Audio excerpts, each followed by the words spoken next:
दीपक classes YouTube channel पर आपका स्वागत है।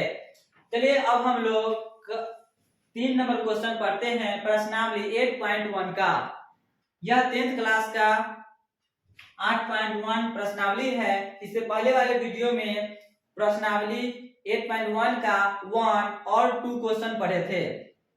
आज हम लोग पढ़ने जा रहे हैं 3 नंबर क्वेश्चन। अगर इस एग्जाम में आपको इस प्रकार के क्वेश्चन दे दिया जाए कि साइन ए बराबर 3/4 तो कोस ए और टेन ए का मान निकालिए, तो किस प्रकार बनाइएगा कि यहाँ आपको बहुत आसान मेथड से आपको बताने जा रहे हैं। ध्यान से देखिएगा क्या कह रहा है। जो क्वेश्चन में आपको कहा गया है क्या निकालने के लिए, ये दिया क्या है आपका साइन ए बराबर 3/4। सबसे पहले इसको लिखेंगे चूंकि दिया गया है।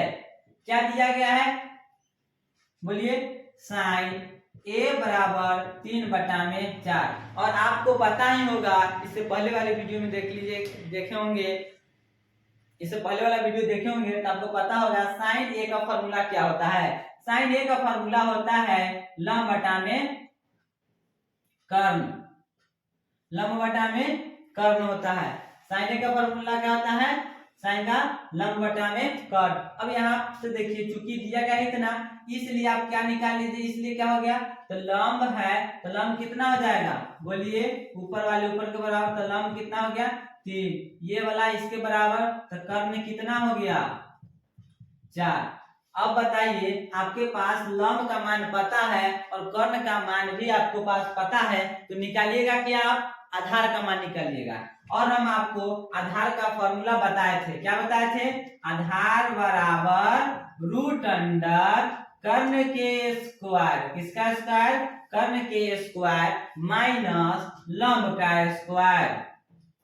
अब देखिए कर्ण का मान कितना है 4 है, तो 4 का स्क्वायर माइनस लंब कितना है 3 है, तो 3 का स्क्वायर, किसका 3 का स्क्वायर, रूट अंडर 4 का स्क्वायर कितना होता है 16 माइनस 3 का स्क्वायर 9। बताइए कितना हो जाएगा, 16 में से 9 घटेगा तो कितना हो जाएगा 7। कितना हो जाएगा रूट अंडर 7 का वर्गमूल होता है, नहीं होता है, इसको इसी तरह से रखे रहेंगे। चलिए अब आपके पास पता चल गया, आधार का मान भी निकल गया, लंब का मान दिया हुआ है और कर्ण का मान भी दिया हुआ है। जब इतना निकल जाए तो आपको जो कहा जाए निकालने के लिए उसको आप निकाल सकते हैं।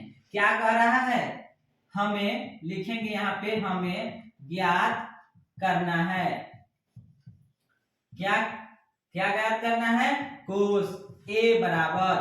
अब आप इससे पहले वाले वीडियो में आपको जो बताए थे ये भी फॉर्मूला कि कोस का फॉर्मूला क्या होता है। क्या होता है कोस का फॉर्मूला, कर्ण आधार बटा में कर्ण होता है। क्या होता है, आधार बटा में कर्ण। तो अब देखिए आप आधार का मान कितना निकाले हैं रूट 7 और कर्ण का मान आपको कितना दिया हुआ है 4। कितना दिया हुआ है 4। चलिए अब हम लोग tan का मान ज्ञात करते हैं। tan का मान कितना है, tan को मान ज्ञात करना है ना। tan क्या है, tan a, क्या है tan a का मान पूछ रहा है। आपको हम बताए हुए हैं पिछले वाले वीडियो में, इसका tan का फॉर्मूला क्या होता है, लंब बटा में आधार। क्या होता है, लंब बटा में आधार। अब आपने क्या, लंब का मान दिया गया था कितना 3। अच्छा आधार का मान कितना, आधार का मान कितना है आपको यहाँ पे निकाले हैं ना, आधार का मान यहाँ पे है, कितना है रूट अंडर 7। यही तो आपका आंसर है। चलिए अब हम लोग इससे आगे 4 नंबर क्वेश्चन पढ़ेंगे, तब तक के लिए आप इसको नोट कर लीजिए। चलिए अब हम लोग अगले क्वेश्चन की ओर जाते हैं। तो क्वेश्चन नंबर कितना है, ये 4 है। कितना है, क्वेश्चन नंबर 4 है। क्या कह रहा है क्वेश्चन कि 15 cot a बराबर 8, तो आपको निकालने के लिए क्या कह रहा है, साइन ए और सेक ए का मान ज्ञात करने के लिए कह रहा है। तो आप जब भी इस प्रकार का क्वेश्चन दे एग्जाम में तो आप इस प्रकार बनाइएगा। सबसे पहले जो दिया हुआ रहेगा उसको लिखेंगे। तो यहाँ हल करते समय लिखेंगे चूंकि दिया गया है, क्या दिया गया है, क्या दिया गया है कि 15 cot a इक्वल 8। ठीक, तो यहां से आप क्या कीजिएगा, cot a का मान, cot a बराबर क्या हो जाएगा, मान गुना में तो भाग में आ जाएगा, तो 8/15। अब बताइए cot का फॉर्मूला क्या होता है, आधार बटा में लंब, आधार बटा में लंब। समझ में आ गया ना, क्या होता है cot का फॉर्मूला, आधार बटा में लंब। जब चूंकि आपका आधार यहाँ से ये इसके बराबर हो जाएगा, चूंकि आपका cot a का मान इतना हुआ, तो आधार जो है ऊपर वाले ऊपर के बराबर, नीचे वाले नीचे के बराबर, तो क्या हो गया, इसलिए आधार का मान जो हुआ आपके पास 8 हुआ, तथा लंब का मान जो हुआ वह कितना हुआ, 15। अब बताइए जब आपको आधार का मान पता हो, लंब का मान पता हो, तो आप क्या निकाल लीजिएगा, कर्ण का मान। अब हम आपको इससे पिछले वाले वीडियो में बताए थे ना, क्या कि कर्ण का फॉर्मूला क्या होता है, क्या होता है कर्ण का फॉर्मूला, बोलिए। कर्ण बराबर होता है, कर्ण बराबर होता है लंब के स्क्वायर प्लस में आधार का स्क्वायर। अब कर्ण निकाल लीजिए, यहां से रूट अंडर लंब का मान कितना है, देखिए तो यहाँ पे लंब का मान कितना है 15, तो 15 के स्क्वायर प्लस, उसके बाद आधार का, आधार कितना है 8, 8 का स्क्वायर।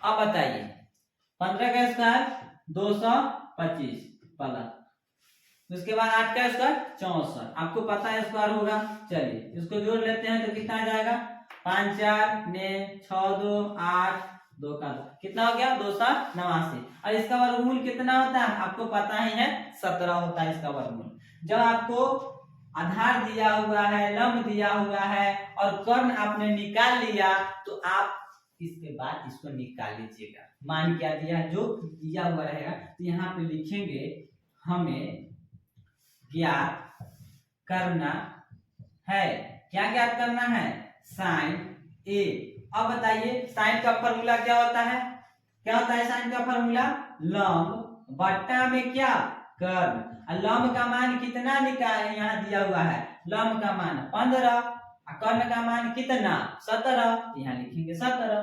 भारी है नहीं ना, चलिए उसके बाद क्या है, कोस सॉरी सेक का मान निकालने के लिए क्या कर रहा है, सेक ए का मान कर रहा है। सेक का फॉर्मूला क्या होता है, सेक का फॉर्मूला क्या होता है, कर्ण बटा में आधार होता है, क्या होता है, कर्ण बटा में आधार। अब बताइए कर्ण का मान कितना है, 17 है। अब बताइए कर्ण का मान 17 है, तो आधार का मान यहाँ दिया गया कितना है, 8 है, यहाँ कितना लिखेंगे 8। तो बताइए साइन का मान भी निकल गया, सेक का मान भी निकल गया। चलिए अब हम लोग ये आप नोट कर लीजिए, अब हम लोग अगले क्वेश्चन की ओर बढ़ेंगे। चलिए अब हम लोग अगला क्वेश्चन पढ़ना स्टार्ट करते हैं। अगला क्वेश्चन 5 नंबर है, क्या दिया रहा है क्वेश्चन में, सेक थीटा इक्वल जो दिया हुआ है 13/12 दिया हुआ है, तो आपको कह रहा है अन्य सभी त्रिकोणमितीय अनुपात, यानी कि सेक को छोड़कर जितने भी 5 त्रिकोणमितीय अनुपात है उन सभी का मान निकालना है। ठीक है, ध्यान से बोर्ड पर देख लीजिए, ठीक है, समझ जाइएगा तो आपको एग्जाम में बनाने में दिक्कत नहीं होगा। ठीक है, चलिए क्या कर रहा है क्वेश्चन, कभी भी हल करते समय जो इस प्रकार के क्वेश्चन दे तो जो दिया रहा है उसी के अनुसार बनाते हैं। जब तक आपको त्रिभुज के बारे में बात नहीं किया जाए आपके क्वेश्चन में, तब तक आप नहीं बनाइएगा। ठीक है, जब त्रिभुज की बात करेगा क्वेश्चन, तभी आप त्रिभुज के लेकर आप बना सकते हैं, नहीं तो ऐसे बनाना कोई जरूरत नहीं है। हल में क्या लिखेंगे, चूंकि दिया गया है, चूंकि दिया गया है, क्या दिया गया है, सेक थीटा बराबर 13 में कितना 12, सेक थीटा बराबर 13/12। अब बताइए सेक का फॉर्मूला क्या होता है, कर्ण बटा में आधार, क्या होता है, कर्ण बटा में आधार। अब बताइए तो कर्ण जो है 13 हो गया, आधार कितना हो गया 12 हो गया, इसलिए यहाँ लिख लेंगे कर्ण बराबर कितना हुआ 13 तथा आधार बराबर कितना हुआ 12 हो गया।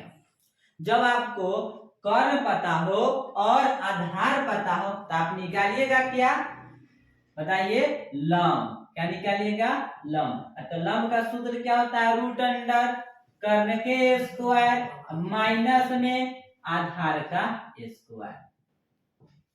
कर्ण का मान आपके पास कितना है 13, तो लिखेंगे 13 का स्क्वायर माइनस आधार का मान कितना है 12, तो 12 का स्क्वायर। 13 का स्क्वायर कितना होता है 169, 12 का 144। चलिए बताइए, अब घटेगा तो कितना आएगा 25 आ जाएगा। अब 25 का वर्गमूल कितना होता है 5 होता है। चलिए अब बताइए, आपके पास क्या दिया गया था, कर्ण का मान दिया गया था, आधार का मान कितना दिया था 12 का दिया था, और आपने लंब का मान निकाल ही लिया। जब आप लंब का मान निकाल ही लिए, तो जब तीनों आपको पता चल गया तो आप इसमें से सभी त्रिकोणमितीय अनुपात निकालिए, यानी कि सेक को छोड़कर सभी त्रिकोणमितीय अनुपात निकालिए। यानी कि आपको साइन भी निकालना होगा, कोस भी निकालना होगा, टेन भी निकालना होगा। क्या, टेन भी निकालना होगा। उसके बाद कोट भी निकालना होगा, सेक नहीं निकालना होगा, कोसेक निकालना होगा। कोसेक यहाँ पे थीटा का है तो आप थीटा लिखिएगा, ठीक है। थीटा का है तो थीटा, चलिए इसको बदल देते हैं, क्या बदल देते हैं, थीटा कर देते हैं, ठीक है। चलिए अब क्या, फॉर्मूला आपको याद ही होगा, साइन का फॉर्मूला क्या होता है, लंब बटा में क्या, कर्ण। क्या होता है, लंब बटा में कर्ण। कोस का फॉर्मूला क्या होता है, बोलिए, आधार बटा में कर्ण। अब बताइए, tan का फॉर्मूला क्या होता है, tan का लंब बटा में आधार, लंब बटा में आधार। और cot का फॉर्मूला क्या होता है, आधार बटा में लंब होता है। और सेक कोसेक, सेक का तो बताना ही नहीं है, तो कोसेक का बताना है। तो कोसेक का फॉर्मूला क्या होता है, कर्ण बटा में लंब, कर्ण बटा में लंब। जब सभी को फॉर्मूला को आपने लिख लिया तो आप क्या कीजिएगा, लंब का मान आपके पास कितना है, निकालिए आप कितना 5, तो 5 लिखिए। कर्ण का मान आपके पास कितना है 13, आधार का मान आपके पास कितना है 12, कर्ण का मान कितना है 13। चलिए उसके बाद लंब का मान कितना है आपके पास, लंब का मान 5 है, आधार का मान कितना है, आधार का मान 12, तो 12। अब आधार का मान कितना है 12, लंब का मान कितना है 5, कर्ण का मान कितना है 13, लंब का मान कितना है 5। देखिए इस प्रकार आप एग्जाम में क्वेश्चन बनाइएगा तो आपको पूरे नंबर मिलेगा। चलिए इस प्रकार आंसर हो गया। तो चलिए आज के लिए इतना ही रखते हैं, फिर मिलेंगे अगले वीडियो में। और इसके 5 के बाद क्वेश्चन 6, 7, 8, 9 ये सभी को बनाएंगे।